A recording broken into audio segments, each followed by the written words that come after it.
This is the first time that I can actually hear it. I mean, they were just captivated, motivated. Inside this high school classroom, Kinston students go above and beyond your traditional way of learning. They put on their 3D glasses, sit back, and watch science come to life. Joe Romig is the IB biology teacher at Kinston High. He says his students can't get enough of interactive learning. It's the first class that I used it on. It was just wild.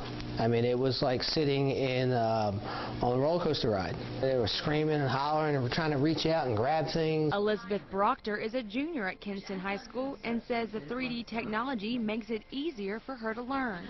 With this, he can show us, like, this is what your body looks like, or this is what white blood cell does, or stuff like that. So he can actually show us instead of just telling us. The 3D learning you see here is fun for the students, but it's also academically raising the bar. Shows that it contains a Bowman's capsule. In fall 2011, before the 3D biology classes, 8 of 26 students showed academic growth. Now that number has increased to 24 of 29 students.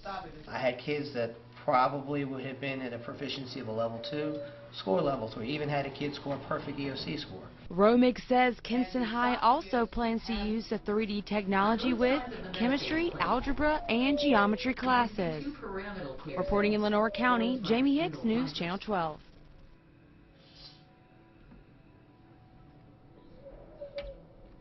Now if we take a closer look at the centromeres, we see that it divides to form 2 kinetochores.